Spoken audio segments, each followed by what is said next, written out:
हर एक पर muscular system में उसका अपना अपना मल्टी न्यूक्लियस प्रेजेंट होता है, ठीक है। उसी के साथ 50 to 60 mm डायमीटर में होता है ये और 10 सेंटीमीटर लॉन्ग रहता है, ठीक है। मसल्स, ये लेकर मसल्स। फिर उसी के साथ ये जो स्मूथ मसल है वो ब्रैकियल सेल्स जो है वो प्रेजेंट है, ठीक है। ये वाला ब्रैकियल सेल और पेरिस्टाल्सिस, ठीक है। ये थे 3 टाइप मसल्स की। बात रही अभी होल बॉडी के ऊपर कितने मसल्स हैं वो अपन बाद में देखेंगे, ठीक है। अभी शेप के हिसाब से जैसे ट्रायंगुलर शेप में अगर मसल्स है तो वो कहाँ पे प्रेजेंट रहेंगे, शोल्डर और नेक में। ये नोट डाउन कर लो, आपको आसानी हो जाए, ठीक है। ट्रायंगुलर शेप में है तो शोल्डर और नेक में, स्पिंडल शेप में है तो आर्म्स और लेग्स पे ये प्रेजेंट करेगा, फ्लैट है तो डायफ्राम और फोरहेड में ये प्रेजेंट करेगा। क्योंकि फ्लैट बोन भी कहाँ पे प्रेजेंट करता है, फ्लैट बोन कहाँ पे प्रेजेंट करता है, स्कैपुला है और ब्रेन। फिर सर्कुलर है, सर्कुलर मसल्स कहाँ पे प्रेजेंट रहेंगे, माउथ और टंग में, ठीक है। ये लिख लो आप शेप के हिसाब से मसल्स कहाँ पे किस तरीके से प्रेजेंट रहेंगे, ठीक है। शेप ऑफ मसल्स लिख लो, हेडलाइन लो, शेप ऑफ मसल लिखा दो। ये हो गया सबका।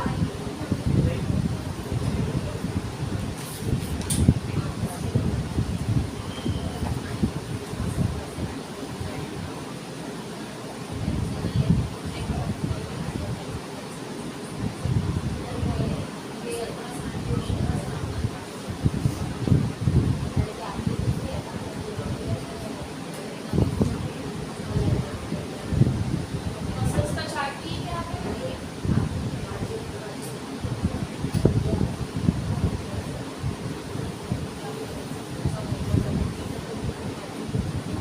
लिख के हो जाने के बाद बता दो।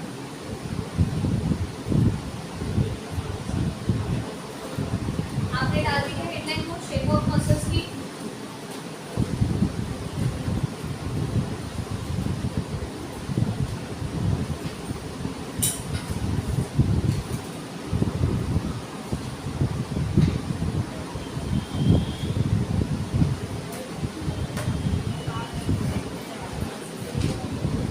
ठीक है चलो, हो गया, बता दो।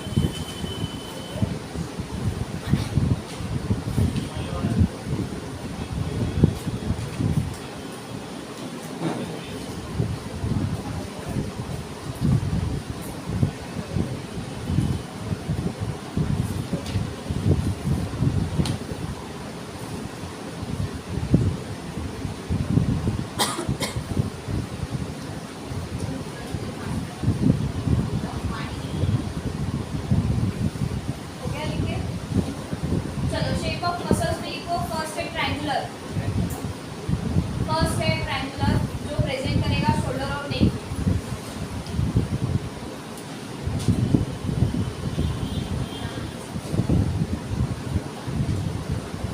बाद में spindle, arms and leg.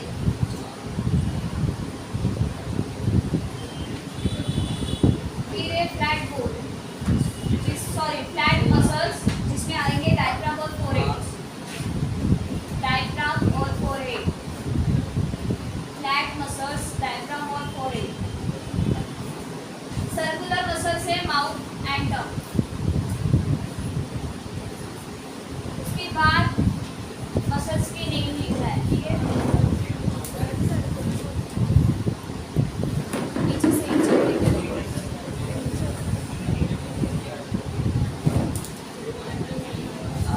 Muscles name लिखना है। उसके बाद की हेडलाइन है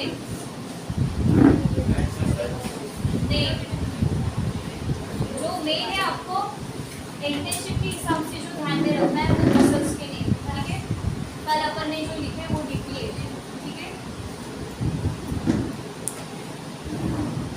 चलो फर्स्ट है हेड, हेड के पास दो प्रेजेंट है,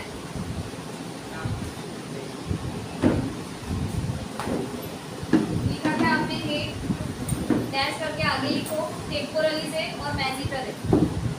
टेम्पोरलीज, मैजिटर, MASSETER।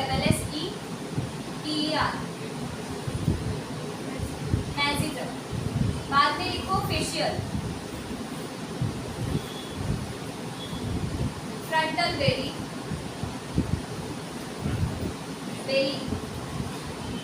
orbicularis oculi,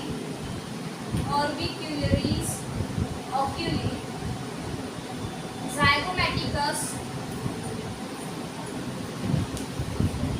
orbicularis oryx,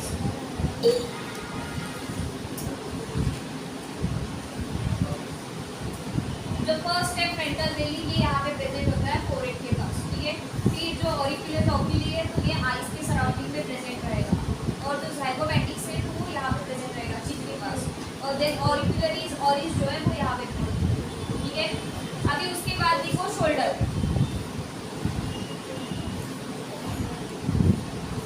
लिख लिया। उसमें दो आते हैं, ट्रैपेजियस है और डेल्टॉइड है।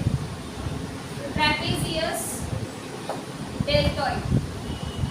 ट्रैपेजियस जो होता है वो यहाँ पे होता है, नेक से लेके शोल्डर तक का, ठीक है, और डेल्टॉइड जो होता है वो यहाँ से लेके यहाँ तक। बाद में लिखो नेक, उसमें है स्टर्नोहॉइड, प्लैटिस्मा, स्टर्नोहॉइड, प्लैटिस्मा, स्टर्नोक्लीडोमास्टॉइड, एक ही वर्ड है, थ्री प्रेजेंट है, ठीक है। जो क्लैविकल के पास प्रेजेंट रहेगा वो है स्टर्नोक्लीडोमास्टॉइड। जो प्लैटिस्मा है वो सेंटर में जो तिरछा जाता है यहाँ पे ऐसे, वो होगा प्लैटिस्मा, और स्टर्नो यानी स्टर्नोहॉइड बोला है, हॉइड यानी कि तो वहाँ पे प्रेजेंट है, ठीक है। उसके बाद है आर्म, आर्म में है ट्राइसेप ब्रांची,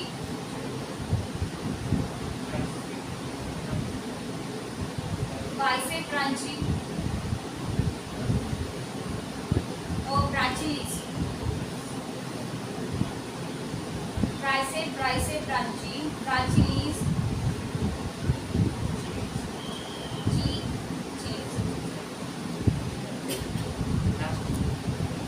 then है thorax,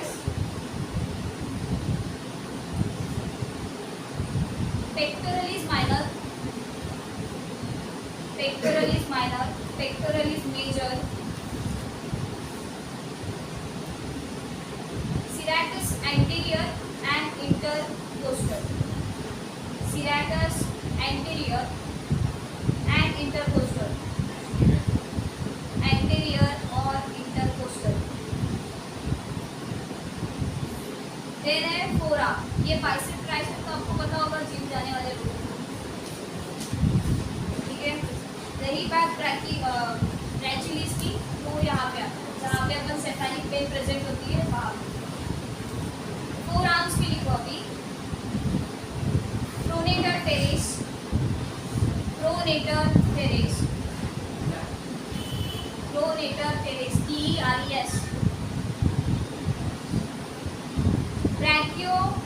TERES, ब्रैकियोरेडियालिस,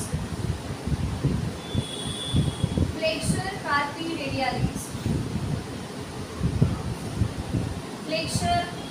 कार्पी radialis,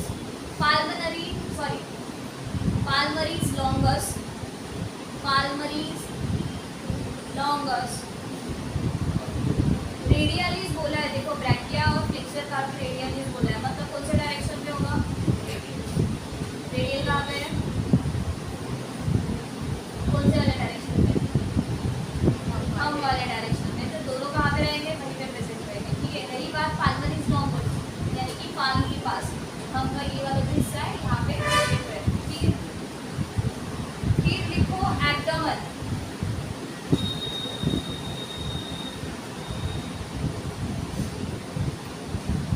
rectus abdominis,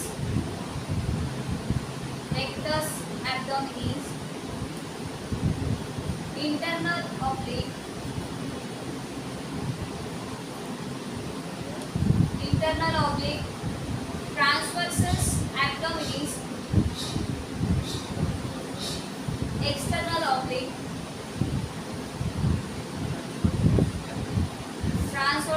abdominis, manis, external oblique,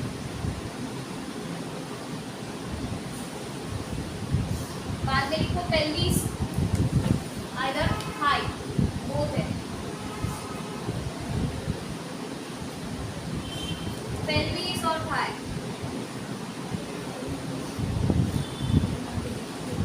इलियोफोसस,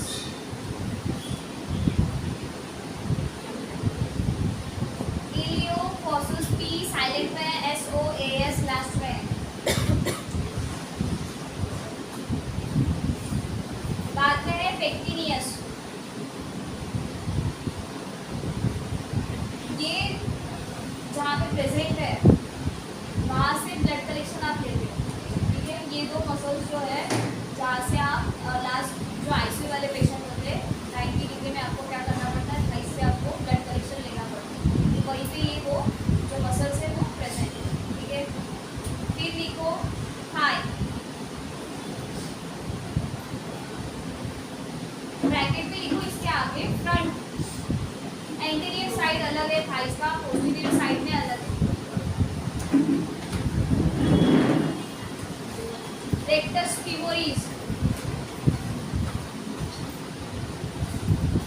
बाद में वेजिटस लैटरलिस, वेजिटस लैटरलिस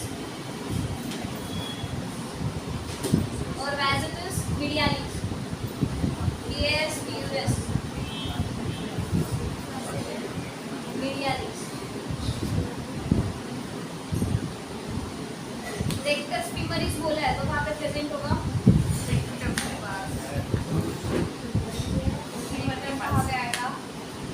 रेक्टस फीमोरिस बोला है, फीमर के पास आएगा। बाद में बोला लैटरल, लैटरलिस है वेजिटस, यानी कि कौन सा साइड हो गया, बाहर वाला साइड, और मीडियालिस यानी कि बीच वाला। फिर पोस्टीरियर साइड की लिखो अभी, tensor fasciae latae, tensor fasciae latae. बाद में सैरोटोरिस, बाद में sartorius, adductor longus, adductor longus, ग्रासिलिस,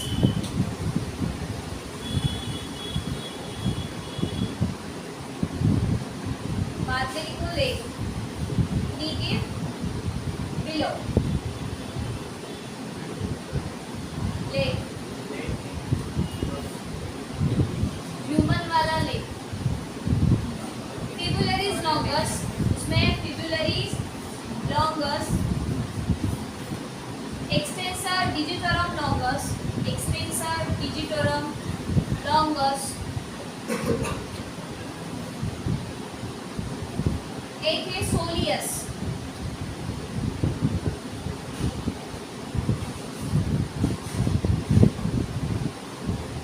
ये है मेन आपको जो ध्यान में रखना है। उसके बाद लिखो नर्व, नर्व्स के नेम, ये पूरा इंटर्नशिप में आपको पूरा काम में आएगा। और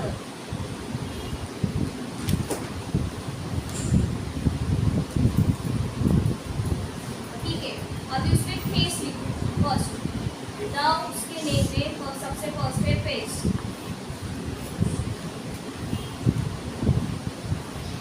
cranial nerve है और vagus nerve है, cranial nerve and vagus nerve।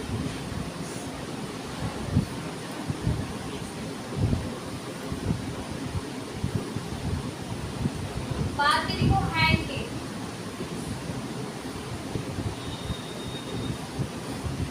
Radial nerve है, मीडियन नर्व है, अल्नार नर्व है, रेडियल मीडियन अल्नार, और एक है मस्कुलोक्यूटेनियस नर्व, हाथों में मस्कुलोक्यूटेनियस नर्व।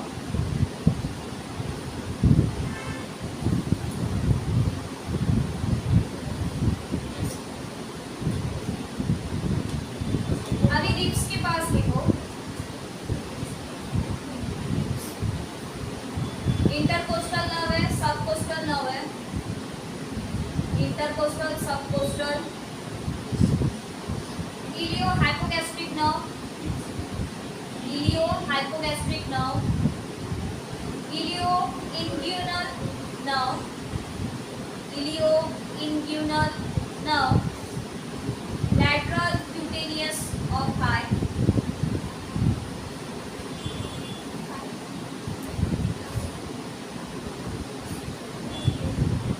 शोल्डर के पास जो है वो है brachial plexus, cutaneous of thigh, shoulder के पास है ब्रैकियल प्लेक्सस,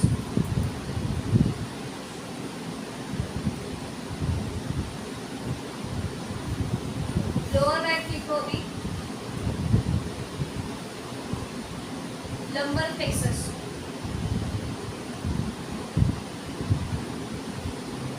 अभी पेल्विक रीजन टू टोस तक कितने हैं वो लिखना है, pelvic region to toast,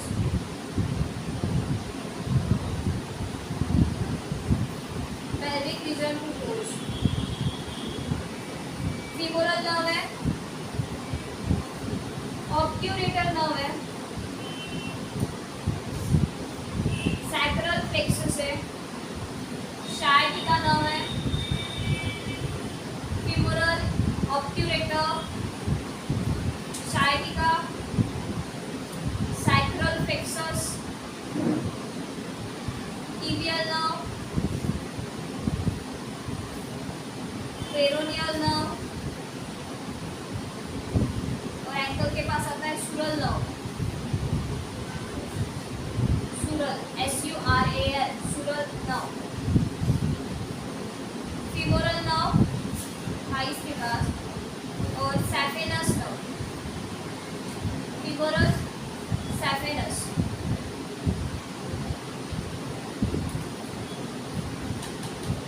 genital organ के पास आएगा pudendal nerve, pudendal nerve, PUDENTAL, ये नर्व्स के नाम आपको बता देना बहुत इम्पोर्टेंट है, ठीक है। फिर उसके बाद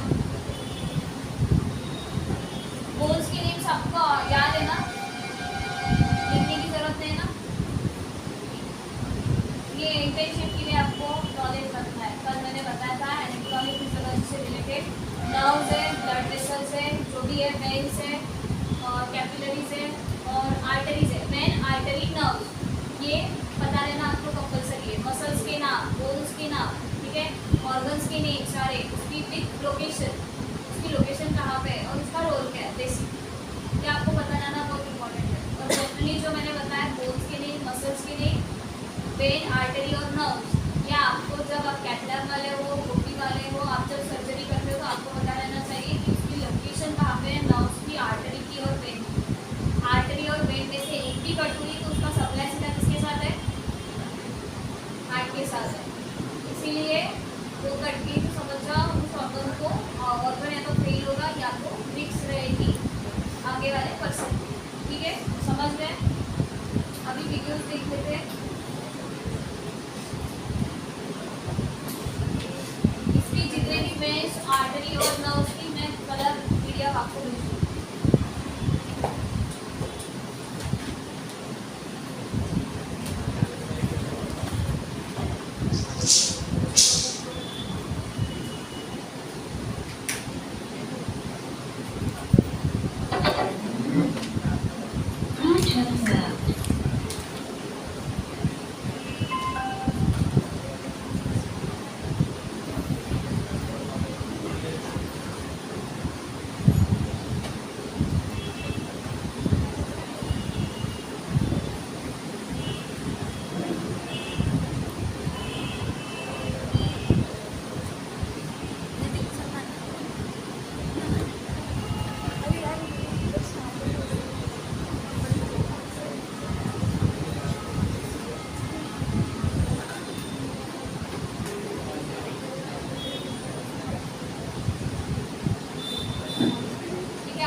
Muscles, they're quite magnificent.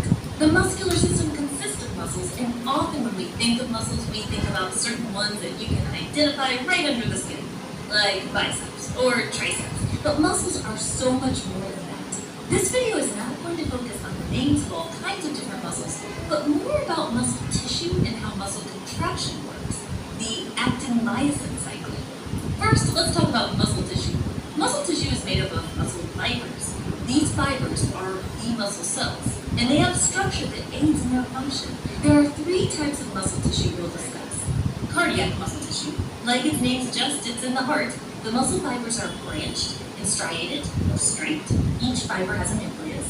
At the ends of the fibers, you'll find something called intercalated discs. These are really important because they're involved in helping the cardiac muscle tissue contract in an organized, wave-like pattern. This muscle tissue control is involuntary. That is, you do not consciously control it. Smooth muscle tissue. It's smooth. Really just meaning here it doesn't have striations or stripes. Each fiber has one nucleus, and each fiber is spindle-shaped, meaning they are wide in the middle and then taper off at both ends. You'll find them in the digestive system, in arteries and veins, the bladder, in the eyes, changing the iris size. They're also involuntary. Skeletal muscle tissue. This is the one you think about with biceps or triceps because skeletal muscle is what attaches to bone or skin and is involved with voluntary control, meaning you can consciously control it. You can choose to pick up that biology textbook. If you could zoom in to see these skeletal muscle fibers are striped or striated, the fibers are long cylinders that are multinucleated. And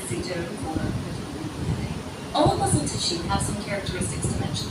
It can stretch or extend, extensibility, it can retract back to its starting length, elasticity. Muscle tissue also has excitability. That means these cells have the ability to be stimulated. And in the case of muscle tissue, their membranes can have electrical changes and send action potentials. Muscle tissue also has the ability to contract or contractility. There are some differences in how the contraction happens in the 3 tissue types. For the rest of this video, we're really going to focus on that last tissue mentioned, skeletal muscle.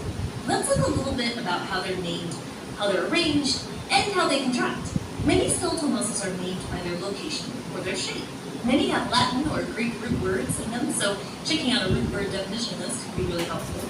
For example, rectus femoris, it's a muscle on the thigh, or rectus abdominis, that's a muscle on the abdomen.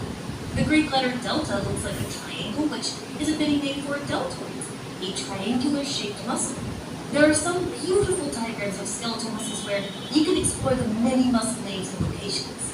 As we mentioned, many skeletal muscles can pull on bones. The part that attaches to the bone that will be moved is called the insertion, and the part that attaches to a fixed part of the bone is called the origin. There could be several muscles involved in a single action. The main muscle doing the work, the prime mover, is called the agonist, whereas antagonists are muscles that do the opposite action, which is helpful for keeping position. If we zoom into some skeletal muscle at the cellular level, how does it do what it does? How does it contract? This is probably the most exciting part of the video. Okay, so imagine you have some skeletal muscle like the biceps muscle.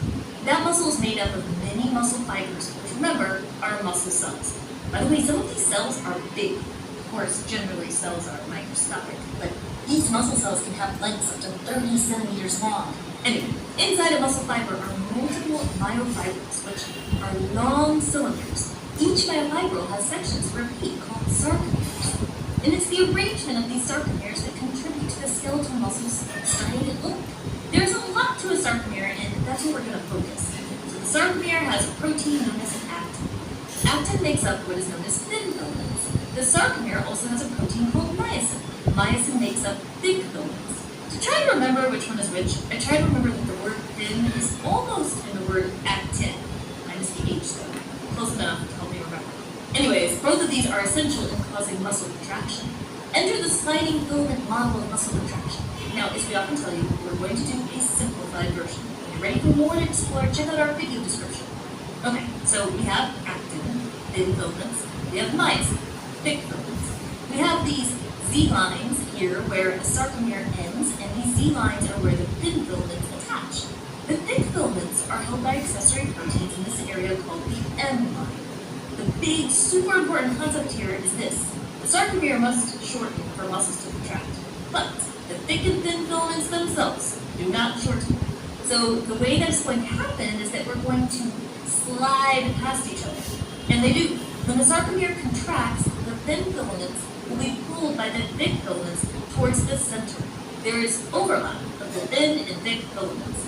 Z lines will be moved closer together. How are they doing that? So let's zoom into this here. Showing a thin filament on top, that's actin. Thick filament on bottom, that's myosin. Myosin has structures here called myosin heads. Hundreds of them actually, but we're just going to focus on one. And here we show the myosin head is bound to ATP. It hydrolyzes the ATP. Remember, hydrolyzing results in ADP and a phosphate, which are both still bound to the myosin head. The myosin head can now bind to the actin. We call this a cross bridge. The myosin head performs a power stroke, which will also involve the release of ATP and the phosphate. Power stroke meaning the thin filament slides towards that sarcomere center.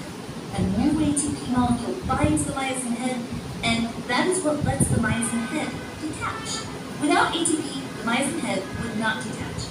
This is actually the reason for rigor mortis, how muscles can be rigid after an organism dies, because the organism is no longer producing ATP.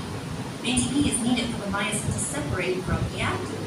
So during muscle contraction, you can imagine all these hundreds of cross bridges forming, breaking, and power strokes happening in each sarcomere throughout the time of a muscle contraction. It's popular in bio to compare the myosin heads to tiny little oars of a boat, and because there would be some attached at any given time during a contraction, it prevents the actin from slipping back to its original position. But there's more. A muscle isn't always contracting. There is regulation in that it's not just cycle after cycle. A lot of this regulation involves the ability of the myosin heads to bind to the actin in the first place. The actin has something called tropomyosin on it. It's a regulatory protein, and it blocks the myosin binding sites on the actin. We're drawing it like a ribbon here, blocking sites. Another thing called troponin, or really a troponin complex, is a set of more regulatory proteins. Together, these regulatory proteins block those myosin binding sites, and if the myosin doesn't bind the actin, the muscle can't contract because that thin filament isn't going to be sliding. But when a neuron stimulates a muscle, it can trigger a release of calcium, and those little calcium ions bind to the troponin. The troponin has a conformational change, and this lets the tropomyosin move out the myosin binding sites. Now the myosin heads can bind. Pretty fascinating way to regulate. Next time you pick up that biology textbook, you might want to pause to reflect on the amazing events occurring in your skeletal muscles. Well, that's it for the Viva Sisters, and we're ready to stay curious. इसमें जो straight colour का आपको दिखाया गया कि contraction कैसे होता है, जब उसमें गैप कम हो जाता है तब होता है मसल्स में स्पाज़म होता है। जब मस्कुलर कॉन्ट्रैक्शन बोला जाता है, जब आगे वाला जो भी डॉक्टर है वो जब बोलता है कि मसल्स में कॉन्ट्रैक्शन बढ़ गया है, उसकी वजह से आपके मसल्स में टाइटनेस है और स्पाज़म बढ़ा है, जब ये आपको कहा जाता है तो इसका मतलब है कि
में हर एक